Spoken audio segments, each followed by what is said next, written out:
Tu veux justement que l'OM se positionne, toi, après le match face à Angers hier.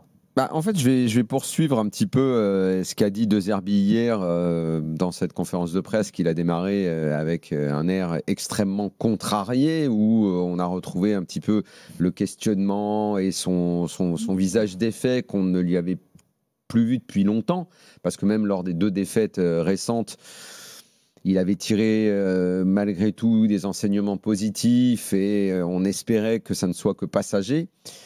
Mais hier, on a replongé en plein doute, en fait. Alors, j'ai entendu chez Jérôme tout à l'heure, je vais me situer, je ne sais pas trop, je veux pas être aussi sévère que Jérôme et Dugas, et surtout Dugas d'ailleurs, qui était assez sévère, tout simplement parce que je crois que l'OM a le droit à ce qu'on soit patient. Ils ont encore un peu de crédit parce qu'ils sont encore très bien placés au classement en Ligue 1 et parce que et ça pourrait changer s'ils ne gagnaient pas mercredi contre l'Atalanta. Mais en Ligue des Champions, ils sont encore, enfin, tout espoir n'est quand même pas perdu de sortir de la phase de poule. Donc, je crois qu'ils ont le droit à ce qu'on soit encore un chouille indulgent et patient. Néanmoins, ça n'enlèvera pas les questions. Et j'ai aimé celle qu'a posée De Zerbi hier. Il faut qu'on choisisse, il faut qu'on sache, il faut qu'on détermine à quel monde on veut appartenir. Alors, j'aime pas trop que quand il dit ça soit forcément en référence au PSG. Je pense que Marseille aura tout intérêt à arrêter de parler de ça et à se concentrer sur lui-même. Donc je vais enlever la partie où il dit est-ce qu'on fait partie du monde du PSG? Non, de toute façon là, même dans un futur proche, ils ne seront pas dans ce monde-là. Et même dans un futur moyen. Donc je ne sais pas dans quel futur, mais ce n'est pas pour tout de suite en tout cas. Donc déjà, ils sachent eux où ils ont envie d'être. Et ça va passer par en tout cas à l'intérieur du club, par une exigence bien plus importante et qui va les empêcher, leur interdire de faire le match qu'ils ont fait hier, à savoir une première mi-temps absolument catastrophique qui a trouvé un écho dans les moitiés de matchs ratés contre Sporting, contre Lens. Ce côté on mène, on retourne le match, tout va bien, exaltation, joie, et on se remet à ronronner. Non, non, non, non, non, non, non. S'il y a l'exigence, si tu veux appartenir au monde des grands, il n'y a pas de relâchement. Tu déglingues Angers, tu mets le 3e but, tu rates pas des occasions comme ça. Ça, c'est déjà la base. Ensuite, je vais répéter ce que j'ai dit récemment.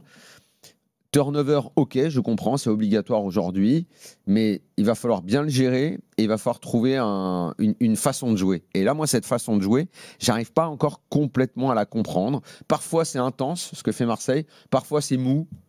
Alors, je parle même pas des schémas qui sont un peu évolutifs. Les joueurs, il y a plein de joueurs qui sont arrivés, donc moi, je suis de l'école de la hiérarchie. Il faut qu'à un moment, il y ait une hiérarchie, qu'on sache un peu qui sont les titulaires. Et puis après, ok, toi, tu es un peu le 2e couteau, tu rentres, tu es le remplaçant d'un tel. Alors, je sais qu'aujourd'hui, ça fait un peu vieux jeu de dire ça. Dans le foot d'aujourd'hui, c'est plus vraiment comme ça. Enfin, moi, je crois qu'on croit que c'est plus vraiment comme ça. Mais quand tu regardes de près, dans les grands clubs, c'est encore quand même souvent comme ça. Donc, Mais hier, bien... c'est justement ces titulaires qui déçoivent, Daniel, aussi. Peixao, Greenwood, notamment. J'ai pas dit le contraire, mais donc c'est à eux de ne pas décevoir. C'est à eux de ne pas décevoir. C'est à eux d'être au niveau, de ne pas lâcher. Flo, il a dit hier, il avait parfaitement raison. Probablement que les faillites, et pas que dans le match d'hier, la faillite, elle est beaucoup venue des cadres. Et ces cadres-là, alors, le problème, c'est qu'il faudrait peut-être s'interroger là-dessus. Qui sont les cadres et combien il y en a, en fait?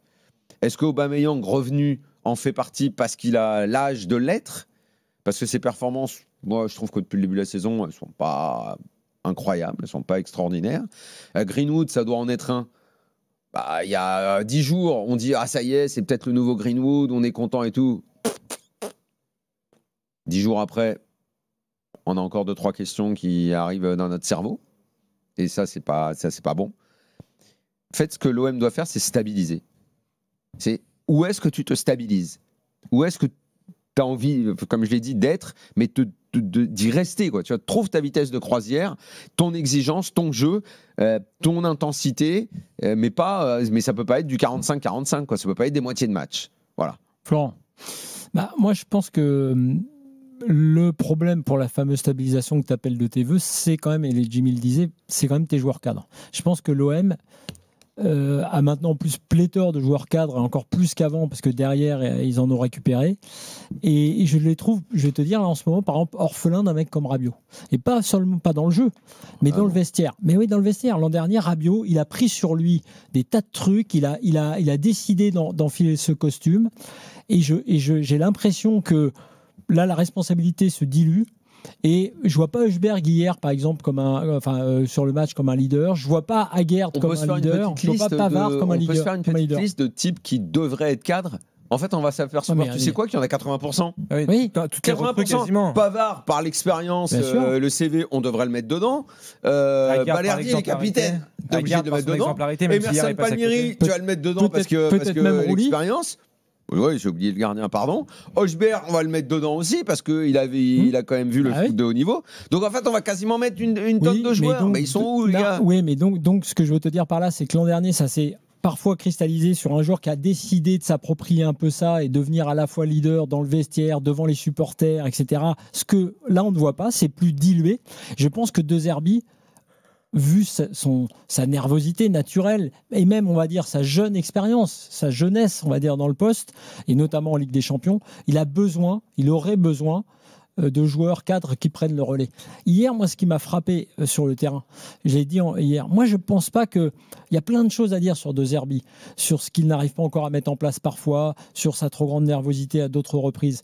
Mais moi, hier, je pense que c'est un match de joueurs. C'est un match qui a été perdu par les joueurs et par les cadres. C'est un match, tu vois, à Lorient, tu vas pas reprocher à Mbaye et à Jantou de faire match. C'est ce qu'Eric disait tout à l'heure dans le Moscato Show. Il dit quand tu arrives au Vélodrome, que tu vois qu'en plus le PSG n'a pas gagné, que tu as la possibilité de repartir devant, quand tu es joueur, normalement, tu dois tout arracher. Moi, si je suis De Zerbi, je sors du vestiaire, je donne la parole à Højbjerg, je dis voilà, t'as compris, PSG a fait nul, dis-leur ce que t'as à leur dire, débrouillez-vous.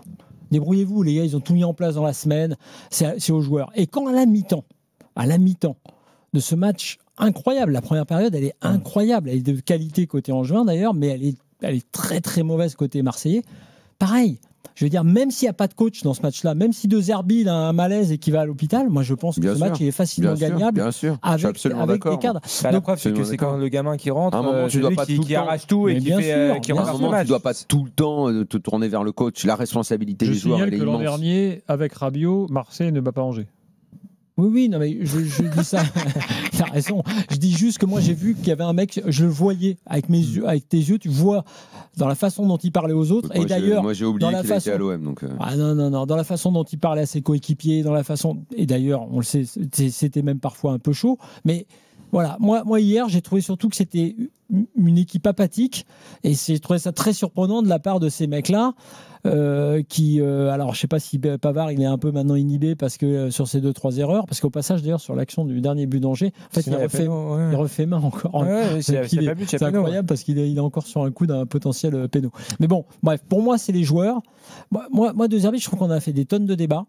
Il y a plein de choses à dire, sans doute tactiquement, il y en aura des choses à dire là-dessus. Notamment sur sa difficulté à jouer contre des blocs bas. Oui, mais tu vois, hier, il est plus performant sur les matchs où ça joue plus et plus ouvert. Moi, je suis pas d'accord avec hier, parce que justement, c'est intéressant. Hier, j'ai croisé les supporters de l'OM qui m'ont dit on a du mal contre les blocs bas. Je dis oui, c'est vrai. D'abord, moi je leur ai dit non mais attends, j'aurais dit vous avez moins de mal maintenant, et y compris même des fois en débloquant sur les coups de pied arrêtés avec Aguerd, parce que je trouve qu'ils n'utilisent pas beaucoup cette arme-là non plus. Et deuxièmement, Angers hier, quand ils commencent à prendre la confiance parce qu'ils ont fait des sorties de balles, mais ce bloc bas il n'existe plus par moment. C'est-à-dire que l'OM pouvait punir Angers derrière, même si c'est là où ils sont dangereux d'ailleurs sur des situations de limite de transition. Ils reviennent au score, tu vois, Aubameyang, c'est limite un contre Angers au Vélodrome où il trouve bien sûr. Mais tu sais, Daniel l'avait évoqué quand il gagne des matchs là assez largement, mais où t'as pas forcément d'enseignement à tirer. Mais c'est le Havre, tu gagnes, mais t'as une première demi-heure où c'est compliqué avant le rouge. Lorient en début de saison, Lorient t'as Reno rouge, Paris FC, Paris. Donc sur les matchs où ça a été, t'as pas cette configuration favorable, c'est compliqué pour l'OM de désarmer. Mais comme pour beaucoup d'équipes. Au final, le grand truc bizarre, c'est que le match réellement convaincant de l'OM, c'est celui contre le PSG. C'est le PSG, ouais. Où vraiment ils ont été. Bon, alors à deuxième mi-temps, attention, il ne faut pas se mentir, ils subissent complètement. C'est eux, pour le coup, qui font bloc bas et qui font que défendre. Mais sur la première période, ils arrivent à mettre une intensité de haut niveau. T'as l'Ajax en Ligue des Champions aussi quand même. L'Ajax, oui, ils ont écrasé l'Ajax quand même en Ligue des Champions. Le vrai grand match, c'est là, parce qu'après, tu peux très bien faire la fine bouche sur tous les matchs où ils ont eu les décisions avec les équipes qui se retrouvent à 10 en face et tout. Tu peux faire la fine bouche un peu sur Greenwood contre qui marque et tout ça. Donc l'OM, je te dis, ils ont besoin encore, ils sont pas arrivés, quoi. Ils sont pas arrivés.